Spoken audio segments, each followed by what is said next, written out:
Gimana kabarnya hari ini? Luar biasa, karena kita punya Tuhan yang luar biasa. Saya sih melihat mulutnya ngomong luar biasa ya, tapi mukanya menakutkan gitu. Tolong beri salam, beri senyum ke kanan kiri saudara, bilang aku bersuka cita hari ini. Iya, begitu ya saudara ya. Jadi wajahnya itu agak-agak luar biasa gitu ya. Karena saudara saya tanya bagaimana kabarnya, luar biasa. Iya. Tadi seperti yang disampaikan Pak Niko, tahun ini ya penanggalan Israel berganti memasuki tahun Ayin Peh. Sebutannya itu lebih enak Peh. Apa itu? Berbicara tentang mulut. Ya. Semua punya mulut di tempat ini? Setiap hari mulut saudara digunakan? Buat apa? Buat makan. Ya, itu sudah pasti. Yang kedua untuk apa? Berbicara, mengeluarkan perkataan. Saudara, tahun Peh ini adalah tahun mulut, di mana ya dengan kata lain ini adalah tahun di mana ucapanmu akan menjadi kenyataan. Katakan sama-sama, ucapanku menjadi kenyataan. Tahun ini adalah tahun ucapan kita menjadi kenyataan. Apa yang kita deklarasikan itu yang akan kita alami dalam hidup ini. Amin. Berarti kalau kita memperkatakan yang baik, janji Tuhan, maka apa yang akan kita alami? Yang baik, janji Tuhan. Tapi jika kita memperkatakan yang tidak baik, apa yang akan kita alami?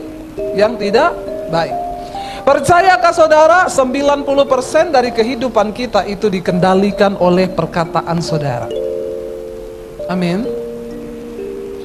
Barang siapa suka menggemakannya akan memakan buahnya, kata firman Tuhan.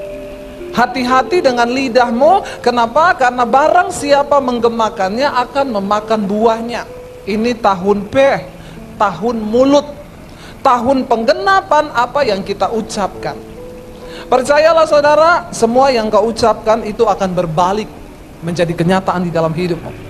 Kenapa? Satu kali Yesus berkata kepada murid-muridnya, kalau engkau pergi dan mampir ke satu desa, lalu engkau masuk ke rumah penduduk yang ada di sana, Yesus bilang, ucapkanlah salam berkat. Kalau orang yang ada di dalam rumah itu layak menerima salam berkatmu, maka rumah itu dan penghuninya akan diberkati. Tapi kalau orang yang dalam rumah itu tidak layak untuk menerima salammu, dengan artian kata mereka dalam keadaan yang tidak berkenan, maka salam berkat itu akan kembali kepadamu dan engkaulah yang akan diberkati. Sebaliknya, kalau engkau mengucapkan kutuk atas orang lain, lalu orang itu dalam keadaan kudus dan tidak pantas untuk dikutuk, maka kutuk itu akan berbalik kepadamu. Makanya Bang Napi berpesan, waspadalah. Waspadalah, amin. Hati-hati dengan perkataan kita saudara. Apa yang engkau katakan, kata firman Tuhan, itu yang akan aku lakukan. Apa yang menimpa hidupmu itu adalah hasil dari perkataan. Ya, kita baca sama-sama dulu di dalam Yosua pasal yang pertama. Yosua pasal 1 ayat 7, 8 sampai ayat yang ke-9. Yosua 1 ayat 7, 8 dan ayat yang ke-9. Ya, firman Tuhan berkata begini. Kita baca sama-sama saja 1, 2, 3. Hanya kuatkan dan teguhkanlah hatimu dengan sungguh-sungguh. Bertindaklah hati-hati sesuai dengan seluruh hukum yang telah diperintahkan kepadamu oleh hambaku Musa. Janganlah menyimpang ke kanan atau ke kiri, supaya engkau beruntung kemanapun engkau pergi. 8. Janganlah engkau lupa apa? Memperkatakan kitab Taurat ini, tetapi renungkanlah itu siang dan malam, supaya engkau bertindak hati-hati sesuai dengan segala yang tertulis di dalamnya, sebab dengan demikian perjalananmu akan berhasil dan engkau akan sampai di situ saja. Saudara, ayat ini berkata kepada Yosua, kuatkan dan teguhkanlah hatimu. Tuhan berfirman kepada Yosua, ya, kuatkan dan teguhkanlah hatimu dengan sungguh-sungguh, bertindaklah hati-hati sesuai semua hukum yang telah engkau dengar dari hambaku Musa. Ya, janganlah menyimpang ke kanan atau ke kiri. Ayat 8 berkata, janganlah engkau lupa memperkatakan firman Tuhan. Dan bukan cuma jangan lupa memperkatakan firman. Yang berikutnya sekarang dikatakan, tetapi renungkanlah. Saudara, renungkanlah di sini diambil dari bahasa Ibrani dengan kata hagah. Hagah itu artinya apa? Bergumam, ngomong sendiri sama dirimu. Saya mau tanya di sini, saudara pernah nggak bicara sama diri saudara sendiri? Yang pernah angkat tangan. Yang tidak pernah periksa ke dokter. Haleluya, ya. Orang normal itu pastilah pernah, entah di toilet, entah di kamar mandi, entah di dapur. Pernah kan saudara berbicara dengan diri saudara sendiri? Ya, saya sering saudara, waktu saya lagi takut gitu ya, misalnya setan ngomong ini gini, saya dalam nama Yesus nggak percaya kepada janji Tuhan. Apa yang iblis katakan tidak akan terjadi, aku harus percaya pada firman.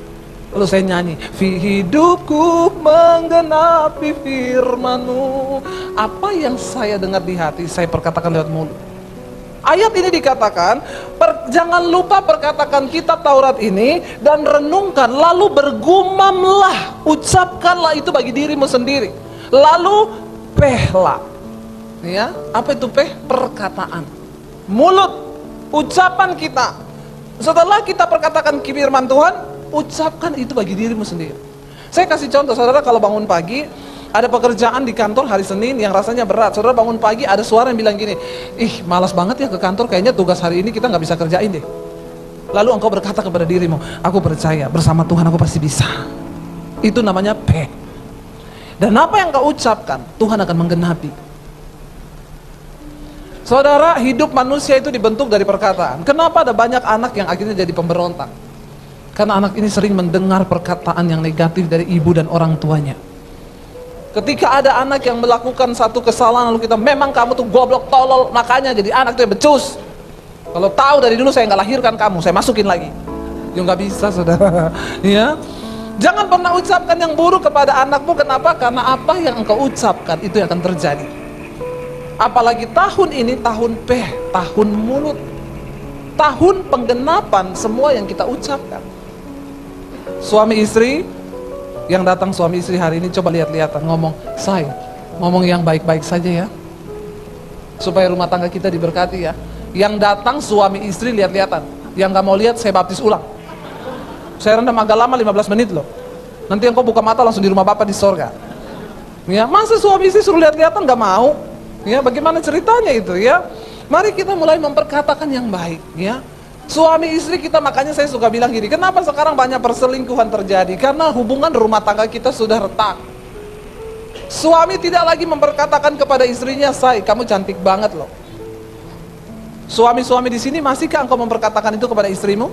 Setiap hari ngomong sama istri, kamu cantik loh. Istri-istri masih dapat perkataan seperti itu dari suaminya? Udah enggak? Aduh, kita perlu bikin seminar ini. Bapak-bapak ya, mari kita bertobat. Mari kita mulai belajar terus memperkatakan yang baik. Demikian juga istri, yang ngomonglah ke suamimu sekali-sekali, kamu tuh ganteng loh. Kemarin saya baca satu artikel saudara di Facebook, artikelnya bilang begini, ibu-ibu wanita yang sering melihat cowok ganteng itu mengurangi stres. Jadi saya bagikan itu tulisan, saya tulis gini, untung suami saya ganteng. Jadi saya tidak perlu melirik lagi yang ganteng. Lalu ada ibu-ibu yang tanya begini, Bu Debbie, terus kalau suami kita nggak ganteng berarti kita stres dong tiap hari. Gimana tuh Bu ceritanya? Saya bilang, ibu, disitulah dibutuhkan mata iman dan bahasa iman. Ya, kalau suamimu tidak ganteng, tetap lihat dia dengan mata iman. Agak dikecilin matamu. Lalu bilang, kamu ganteng sayang. Ya, lalu perkatakanlah yang baik, amin. Belajar memperkatakan. Kenapa? Karena di luar sana hari-hari ini banyak wanita-wanita yang bilang suamimu ganteng. Ayo ibu-ibu. Ya, bapak-bapak juga di luar sana banyak laki-laki yang bisa bilang istrimu cantik. Makanya mari kita dari rumah tangga. Saudara, hari-hari ini saya banyak layani kasus perselingkuhan di dalam rumah tangga. Beberapa wanita itu mulai konseling dan berkata, Bu, suami saya berubah hari-hari ini. Saya udah gak kenal dia lagi. Dia berubah sama sekali, dia gak cinta saya, gak cinta anak, anaknya masih kecil-kecil. Dulu dia sayang sama anak, sekarang tidak. Ternyata saudara, ya, saya dengar ada satu dukun yang bertobat. Dia bilang begini, sekarang itu para perempuan pelakor di luar sana itu pakai mantra. Dia bekerja dengan mantra. Lalu kenapa satu rumah tangga itu bisa dimasukin mantra? Karena hubungannya tidak harmonis. Dukun loh yang ngomong. Dia bilang begini, rumah tangga yang harmonis tidak bisa diserang setan. Tidak ada guna-guna bisa masuk. Tidak ada mantra bisa masuk ketika suami istri hidup rukun bersama. Kenapa nggak ada yang amin? Jangan-jangan sudah mulai retak. Langsung tangkap, yes, amin. Langsung ngomong ke istrimu, say, makanya kita rukun bersama. Amin. Halo saudara, jangan sepelekan ini loh. Ini yang ngomong dukun loh. Dia bilang, kenapa? Kenapa rumah tangga yang harmonis tidak bisa dimantra? Karena setan itu kalau bekerja, dia butuh energi. Dia butuh power. Powernya apa? Kebencian, amarah, sakit hati, luka batin, kepahitan. Makanya banyak sekarang saya layani ibu-ibu, suaminya kena mantra.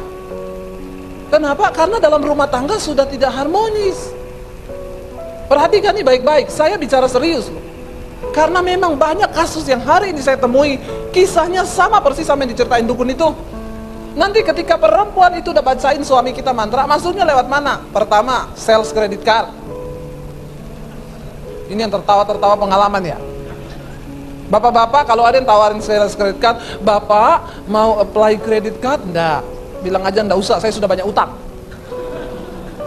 Amin bapak-bapak, nggak usah utang-utang lagi, udah mau kiamat. Ya, bilang aja enggak gitu, langsung blokir nomornya. Itu saudara, banyak yang sekarang masuk lewat itu. Ya, yang kedua, kemarin saya nanganin satu kasus, ada seorang ibu saudara, dia lihat saya di channel YouTube saya punya channel YouTube Debbie Basir TV. Yang belum subscribe, tolong subscribe. Kalau tidak di subscribe, subbreaker saja. Ya, saudara, saya melihat ternyata lewat channel itu bagaimana Tuhan itu menjamah orang-orang, wow, luar biasa. Ya, lalu ibu itu lihat khotbah saya di channel saya, dia cari nomor telepon saya kasih nomor telepon saya. Orang tanya, bu, nomor teleponnya berapa? Saya kasih di YouTube itu yang komen, saya kasih. Sampai ada yang bilang, saya nggak percaya ini nomornya Bu Debbie, ini pasti bukan Bu Debbie. Saya bilang, ini saya. Nggak percaya, pasti sekretarisnya. Ini saya, Debbie Basir. Nggak percaya, saya telepon langsung saudara. Saya pencet, langsung diangkat. Halo, 123-321, apakah ini suara saya atau bukan? Oh iya Bu Debbie. Mana ada bu, pendeta kasih nomor HP? Ada, saya ada. Lalu saudara, mereka mulai curhat. Ibu itu cerita, bu, suami saya tadinya laki-laki yang baik, dia sayang istri, sayang anak, tiba-tiba semuanya jadi berubah. Lalu bu, dia itu saking cintanya sama Tuhan, dia mulai suruh buka persekutuan di rumah kami. Ini orang kaya saudara. Lalu saya buka persekutuan, saya undang hamba Tuhan, tapi belakangan bu, dia jarang pulang suami saya. Kenapa? Ya alasannya macam-macam lah, meeting apa, belakangan saya tahu dia ternyata kena sama perempuan. Dan sekarang dia sudah terang-terangan sama perempuan itu, sekarang sudah hampir nggak pulang kalau malam, pulangnya pagi. Saya cuma bilang, ibu tetap berdoa. Saudara tahu, waktu mantra itu dimasukin sama setan, lalu setan akan membuat istrinya marah. Perempuan itu akan mulai teror. Kamu tuh siapa? Saya selingkuhan. Zaman dulu orang kalau selingkuh takut ketahuan, zaman sekarang tidak. Dia yang kasih tahu sama istrinya. Saya nggak tahu nih pelakor zaman now minumnya vitamin apa. Kenapa bisa jadi kuat begitu saudara? Lalu dia mulai, saya sudah temukan beberapa kasus nih begini, sama cara kerjanya. Suaminya lupa diri, lalu pelakornya mulai, gua simpenannya suamimu, gua sekarang udah dibeliin apartemen. Lu tuh udah gak dicinta, lu cerai aja, lupakan suamimu, dia udah gak cinta sama kamu. Lalu ketika si istri ini marah, ketika si istri ini ngamuk, dukun itu bilang, mantra itu semakin masuk kepada suaminya. Tapi kalau istrinya berdoa buat suaminya, maka dia mengasihi suaminya, mantra itu akan hilang. Perlahan akan hilang. Dukunnya bilang, mantra itu bertahan 7 tahun. Tapi kalau dengan kuasa Tuhan bisa hilang dalam sekejap. Hati-hati bapak-bapak. Ya, ibu-ibu berdoa buat suamimu. Ada yang bilang, saya sudah nggak sanggup ibu berdoa buat suami saya bu, jahat sekali dia. Nggak apa-apa, tetap berdoa. Iya saya berdoa bu. Saya bilang, Tuhan cabut nyawanya. Jangan. Jangan saudara ya. Masalah mencabut nyawa itu urusan Tuhan. Hati-hati istri, jangan berdoa begitu, bertobat. Lalu dia bilang sama saya, bu gimana? Saya bilang, ibu tetap berdoa. Ibu ini luar biasa saudara. Dia berdoa buat suaminya setiap jam 2 malam dia bangun. Kalau dulu saya itu kan sholat tahajud. Kenapa jam 2 malam doanya didengar? Karena yang lain lagi tidur. Tuhan lagi nggak sibuk, cuma dengerin kita. nggak ada banyak antrian. Saudara, ya lalu bukan begitu ya. Nanti ini ada lagi yang potong lagi khotbah saya terus ditayangkan, dibilang Ibu Debbie sesat ini. Kalau berdoa jam 2 Tuhan lagi nggak sibuk. Itu hanya lelucon ya. Lalu saudara, dia berdoa setiap jam 2 malam, dia perangi, dia tengking semua roh-roh yang mengikat suaminya. Dia bilang, Tuhan, aku mengasihi suamiku Tuhan, dalam nama Yesus jamah selamatkan dia. Mantranya di sana mulai berkurang. Dukunnya lapor sama si pelakor, ini apa yang terjadi? Kenapa mantra mulai tidak mempan? Ya, ada penangkalnya. Mulailah dikirimi macam-macam. Ibu itu bilang sama saya WA, Bu Debbie, ibu tahu nggak? Sejak saya berdoa, itu kan rumahnya itu saudara gede banget ya. Ini dia punya horden itu panjang, putih, transparan, lihat keluar taman. Dia bilang, ibu, sejak saya berdoa malam, ibu saya patahkan itu roh-roh mantra apa suami saya Tuhan jamah. Setiap malam pocongan kelilingi rumah saya, lompat-lompat, berkeliaran di taman saya. Biarin aja, mungkin dia lagi bersihin taman. Saya bilang nomor 1, ibu jangan takut. Jangan takut, itu cuma setan-setan biasa itu yang begitu. Setan yang luar biasa itu yang menguasai hatimu dengan kebencian, dengan kepahitan, dengan kekecewaan. Itu setan yang beneran. Kalau cuma pocongan begitu, biasa itu. Dia terus berdoa Bu. Terus berdoa, hari berikutnya, Bu Debbie, kenapa? Pocongnya masuk rumah. Dapat kunci dari mana dia? Dia ke ahli kunci, pasti bikin kunci serep. Ya, ibu dia lompat-lompat di dalam rumah saya. Jangan takut, jangan mau tertipu sama setan. Terus ibu perkatakan, doakan suamimu, ucapkan Kenapa? Karena apa yang kau ucapkan itu yang akan Tuhan genapi. Dia berdoa saudara, berdoa. Besoknya dia WA saya, ibu pocongnya naik tangga. Hebat ini pocong ini ya. Terus Bu, makin panas dia. Kenapa? Mantranya nggak masuk. Ibunya terus berperang. Terakhir dia bilang ini, Bu Debbie, pocongnya masuk kamar saya. Terus saya berdoa, dia berdiri di samping saya. Terus saya nggak takut Bu. Saya tengking dia, dalam nama Yesus, hilang Bu. Iya kan, saya bilang juga apa? Yang begitu nggak bisa bikin apa-apa. Setan yang begitu sudah tidak bisa bikin apa-apa. Kuntilanak nggak bisa bikin apa-apa. Yang menakutkan itu pelakor. Karena dia bisa bikin apa-apa. Hati-hati saudara ya. Lalu ibu ini berdoa, saudara tahu satu kali dia telepon saya, Bu Debbie, saya kaget Bu, kenapa tadi malam Bu, kenapa? Pocongan datang lagi, bukan Bu lah, suami saya jam 3 pagi pulang rumah ketok-ketok, gedor-gedor pintu Bu. Lalu dia masuk ke kamar saya, begitu masuk di kamar saya dia berlutut di kaki saya. Dia menangis, dia bilang, sayang terima kasih ya, aku tahu kamu berdoa buat aku selama ini. Kenapa? Tadi aku bangun jam 2, aku lihat itu perempuan di sampingku, dia nenek-nenek tua mak lampir. Padahal bapak ini saudara udah ditipu miliar-miliar, tapi dia nggak sadar, matanya nggak terbuka. Kenapa? Kena mantra. Istrinya bilang, ibu itu perempuan nggak cantik Bu. Pertama dia masuk nawari saham. Pak mau ikutan saham nggak? Ya udah, akhirnya janjian ketemu. Waktu ketemu kena saudara. Akhirnya suaminya pulang malam itu, saya udah nggak mau, kamu pegang telepon saya ya, kalau dia telepon kamu aja yang angkat. Lalu istrinya Tuhan bukakan, ada sesuatu yang dia taruh di dalam barang-barang suamimu. Lalu diperiksa sama istrinya saudara, di dalam polpen kecil itu ada keris kecil dimasukin di dalamnya. Sama istrinya diambil, dibuang, dibakar. Sekarang setan bekerja hati-hati. Makanya suami istri mulai hidup dalam rukun bersama dan terus perkatakan yang baik. Amin. Setan bekerja luar biasa. Perkatakan, ya. Kenapa? Karena setan untuk bekerja dalam rumah tangga butuh nutrisi loh. Kemarahan, sakit hati, ucapan yang tidak menjadi berkat, yang dibiarkan menumpuk, ya itu akan menjadi luka batin, lalu mulai benci. Tadinya istri masih siapin kopi buat suami, lama-lama udah males. Ibu-ibu yang masih siapin kopi buat suaminya tiap pagi, angkat tangan. Yang masih sediakan buat suaminya kopi, teh, atau jus, atau buah, angkat tangan ibu-ibu.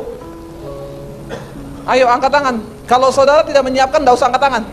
Kita buka kolam baptisan. Saya rendam agak lama. Yang sampai detik ini masih melayani suami, angkat tangan. Yang lain tidak melayani suami karena kerja. Kenapa tidak melayani suami yang lain? Karena kerja?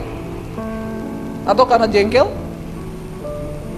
Ibu-ibu, ya, saya cuma mau bilang hari-hari ini, mari kita jagai rumah tangga kita. Kalau engkau sebagai ibu rumah tangga atau ada waktu, sebelum bekerja, sediakan dulu kebutuhan suamimu. Amin. ibu-ibu, yang pria butuhkan itu hanya perhatian. Amin gak bapak-bapak? Bapak-bapak ada amin? Tolong ngomongnya agak pede gitu, tidak usah terintimidasi. Ya, lo bener. Ya, kenapa? Saya pernah layani ada seorang ibu suami saya selingkuh sama sekretarisnya. Lalu dia cerita tentang kejelekan suaminya, gini. Saya bilang, sudah cukup ibu, sekarang tolong ibu ceritakan kejelekannya ibu. Kan saya udah dengar tentang suami ibu. Kejelekan ibu apa? Dia diam, saudara. Apa ya? Enggak, saya mau tanya dulu. Setiap pagi ibu siapkan sarapan enggak buat suami? Enggak bu, dia berangkat kerja saya masih tidur. Kenapa bisa begitu? Karena kan saya itu ketemu sama suami saya, dia itu dulu kuliah di Amerika bu, jadi dia termasuk laki-laki mandiri, mandi sendiri, makan sendiri. Dia itu mandiri bu, jadi saya nggak perlu siapin lagi. Nah kalau dia pulang kerja gitu, ibu siapin makanan di meja? Enggak, orang dia punya warteg langganan di samping rumah saya. Nih ya, ternyata yang jualan warteg Po Inem cantik. Suaminya datang, halo bapak, mau makan apa pak? Makanya suaminya betah ke warteg. Hati-hati ibu-ibu. Amin ibu-ibu. Bertobat nih ibu-ibu ini.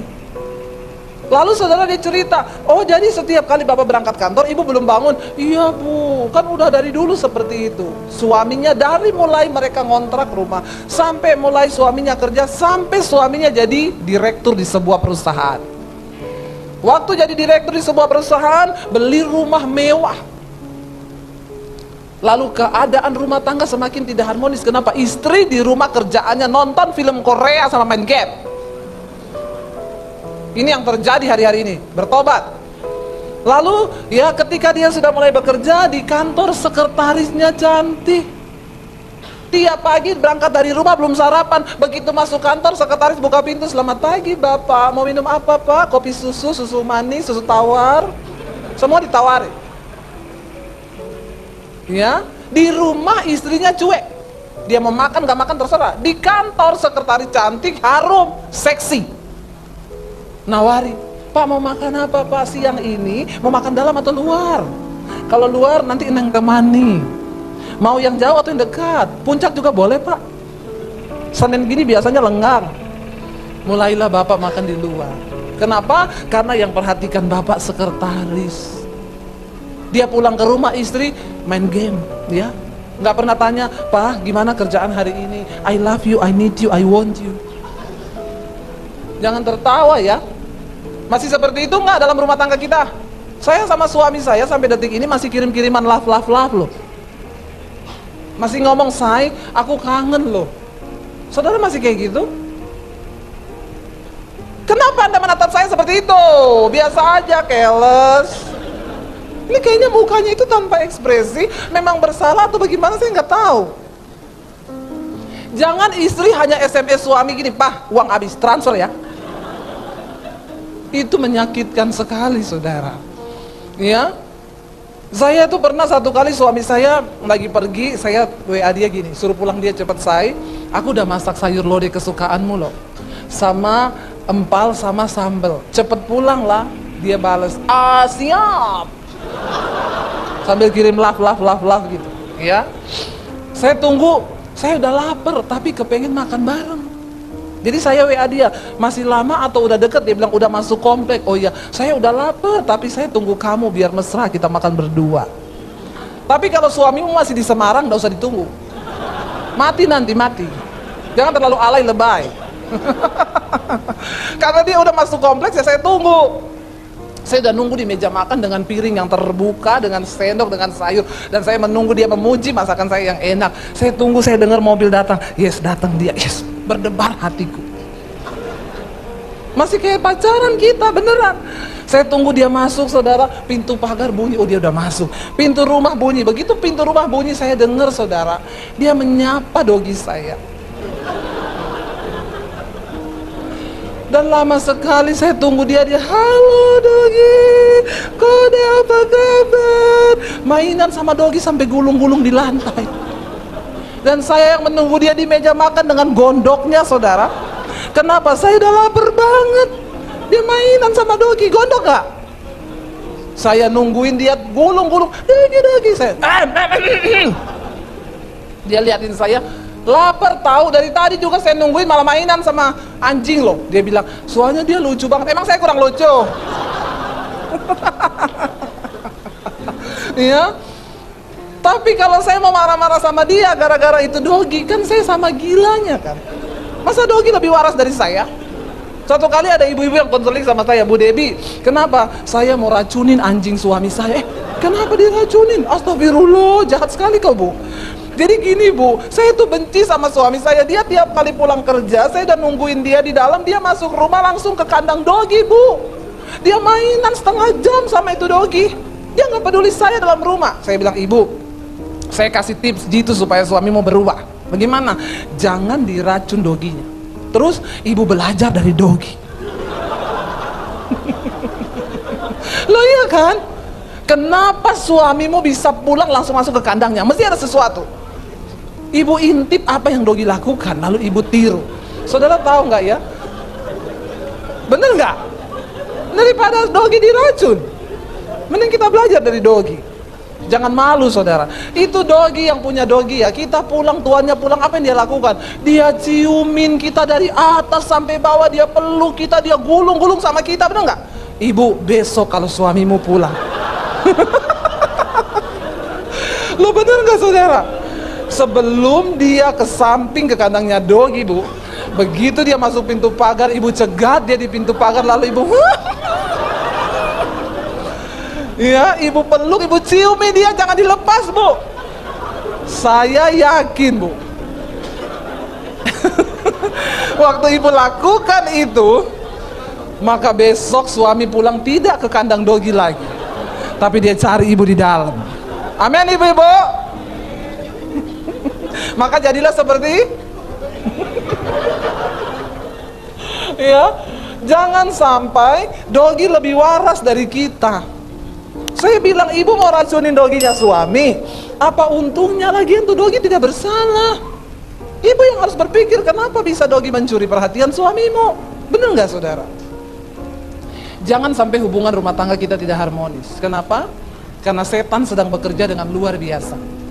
Apa yang engkau ucapkan di dalam rumah tanggamu, jangan bilang, Bu, sudah nggak bisa dipulihkan, kita memang sudah tidak cocok. Bilang, kita cocok. Setiap hari suami istri gandengan tangan. Coba engkau bangun lagi sesuatu yang sesuai kehendak Tuhan. Kalaupun engkau sudah mulai kacau berantem, gandeng tangan, say, kita berdoa, yuk say. Kalau dulu kita saling mencintai, kenapa sekarang enggak? Kita pasti bisa bersama Tuhan. Jangan ikuti kedaginganmu. Saudara pikir setelah saudara selingkuh dengan perempuan lain, ada bapak-bapak yang ngomong sama saya, Bu, saya sekarang selingkuh, tapi selingkuhan saya ini manis, Bu, perkataannya lembut, tidak seperti istri saya. Saya bilang, itu masih bulan promosi. Itu iklan, Pak. Ntar kalau udah masa promosinya habis, lebih galak dari istrimu. Tidak ada yang lebih membahagiakan engkau di luar sana. Apa yang sudah ada, perbaikilah itu. Dengan cara apa? Mulai memperkatakan yang baik. Amin. Tidak ada yang mustahil, saudara. Satu kali ada seorang anak muda yang menghubungi saya dari YouTube saya. Dia bilang gini, Bu, saya nonton khotbah ibu di channel ibu. Tadinya saya tidak tertarik, tapi saya penasaran karena khotbah ibu muncul terus di layar saya. Akhirnya saya klik.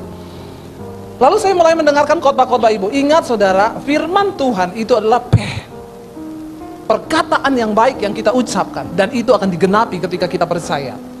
Dia bilang, saya mendengar apa yang ibu khotbahkan, terutama satu khotbah yang ibu tulis di situ dengan judul Akibat Dosa Tersembunyi. Tuhan suruh saya khotbah tentang itu, lalu saya share di channel YouTube saya. Itu ditonton hampir 100.000. Dan ketika saya tayangkan itu, saudara, saya menerima konseling yang luar biasa, heboh-heboh konselingnya. Saya itu sampai terkaget-kaget, ya ampun, ini orang Kristen ini, astagfirullah subhanallah, ngeri dosa-dosanya. Lalu dia mengaku, Ibu, setelah saya dengar khotbah ibu, setiap pagi dan malam saya dengar 2 kali. Lalu saya mulai ke toko buku, saya beli Alkitab. Saya mulai membaca firman Tuhan. Saya pengen kenal siapa Yesus yang kata ibu itu juru selamat. Lalu akhirnya saya mulai membaca, dan saya bingung ibu sekarang. Setiap malam ada suara yang datang di kuping saya yang ngomong begini, bertobatlah dan tinggalkan dosamu. Lalu dia tanya sama saya, Ibu, itu suaranya siapa? Itu suara Tuhan. Kalau ada suara yang suruh kamu bertobat tinggalkan dosa, pastikan itu suara Tuhan. Tapi kalau ada suara yang suruh kamu ke diskotik, jangan sampai gini, aduh saya bete, tiba-tiba ada suara, pergilah ke diskotik, melangkahlah ke sana dan cari penghiburan. Lalu kita bilang, terima kasih Tuhan, karena Engkau sudah meneguhkan niat saya. Itu suara setan. Jangan saudara bolak-balik, ya. Ada saudara lagi kepahitan sama saudara ipar, lalu ada suara yang ngomong gini, walaupun iparmu menjengkelkan, tapi engkau harus berdamai dengan dia. Lalu saudara tengking, dalam nama Yesus, ini setan ngapain sih suruh saya berdamai? Itu suara Tuhan yang menyuruh engkau taat kepada firman. Itu suara Tuhan, jangan kebalik. Lalu dia bilang gini, Bu, oh berarti itu suara Tuhan ya? Iya.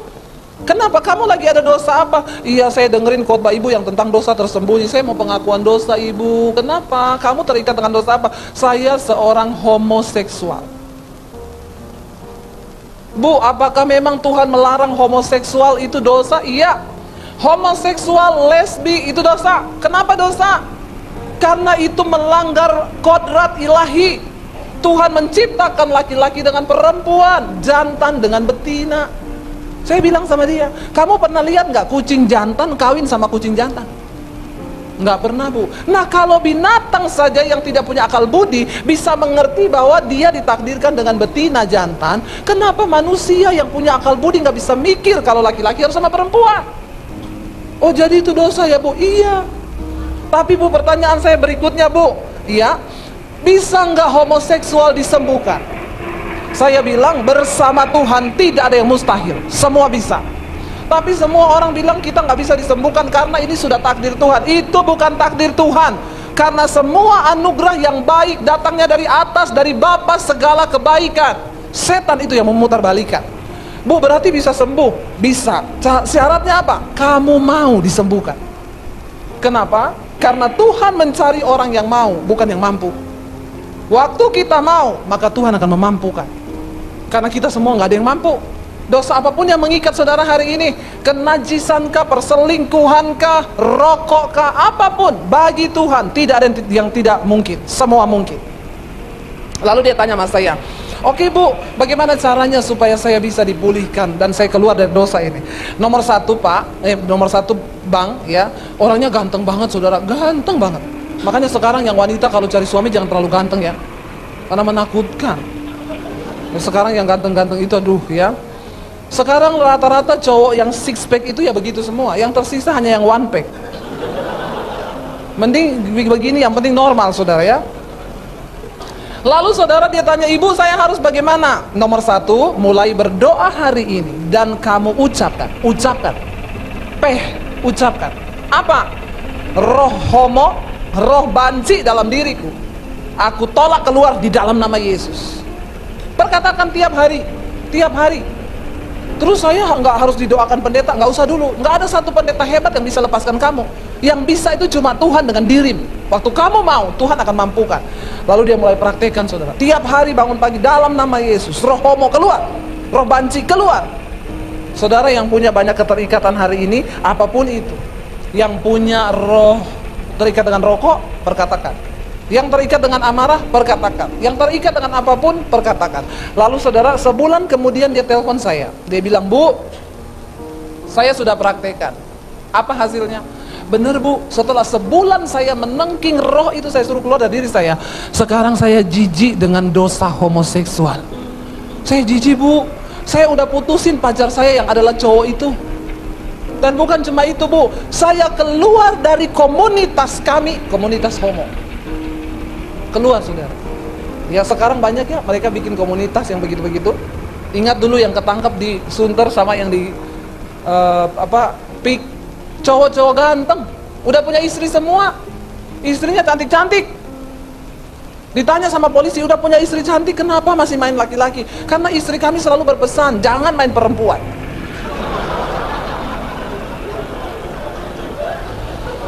Jadi ibu-ibu kita perlu menambahi sekarang kalau suami kita mau keluar ngomong, Pak, jangan main perempuan, apalagi main laki-laki. Sekarang bahaya saudara, ya. Lalu dia bilang saya udah keluar dari komunitas saya, ya. Dan hari-hari ini saudara dia lagi bilang, Bu, ibu di Jakarta ya, jauh ya. Ibu saya mau pindah Jakarta, saya mau digembalakan sama ibu, saya mau jadi orang normal. Saudara, tidak ada perkara yang mustahil. Waktu kita mau memperkatakan yang baik, Ini adalah tahun Ayin Peh, di mana tahun ini tahun penggenapan semua yang kita ucapkan. Apa yang engkau ucapkan, itu yang akan Tuhan lakukan. Mari mulai perkatakan yang baik atas rumah tanggamu, perkatakan janji Tuhan. Coba kita baca satu ayat lagi ya saudara.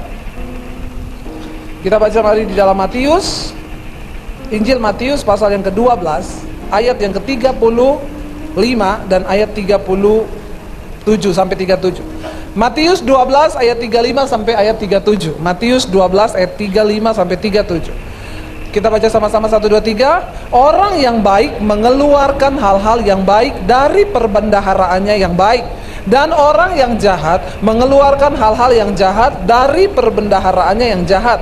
Tetapi aku berkata kepadamu, setiap kata sia-sia yang diucapkan orang harus dipertanggungjawabkannya pada hari penghakiman.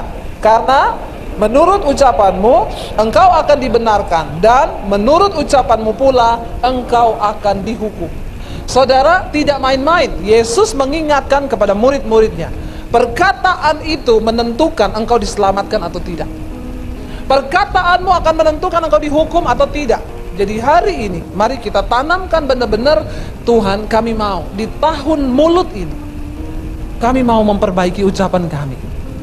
Ketika saudara mulai memperkatakan yang baik atas rumah tanggamu, atas suamimu, atas istrimu, atas anakmu, maka tidak lama, dalam waktu sebulan saja engkau akan melihat semua yang baik akan terjadi kepadamu. Kenapa? Perkataan adalah benih yang kita tabur, dan itu akan tumbuh menghasilkan buah. Kali saya berdoa biar kita semua hari-hari ini semakin giat mencari Tuhan. Ingat, menurut perkataan engkau akan dibenarkan, menurut perkataanmu engkau akan dihukum. Setiap perkataan sia-sia yang diucapkan orang, sia-sia loh. Ya, karena itu mari kita mulai sungguh-sungguh berdoa. Saya berdoa juga supaya kita mulai terus bergumam, ya, kayak tadi Yosua. Ya, perkatakan kitab ini lalu bergumam, ucapkan kepada dirimu sendiri, lalu bertindak hati-hati sesuai dengan apa yang kau ucapkan itu. Maka Alkitab berkata, perjalananmu di dunia ini berhasil dan beruntung. Berapa banyak yang mau berhasil? Berapa banyak yang mau beruntung? Mari bangkit.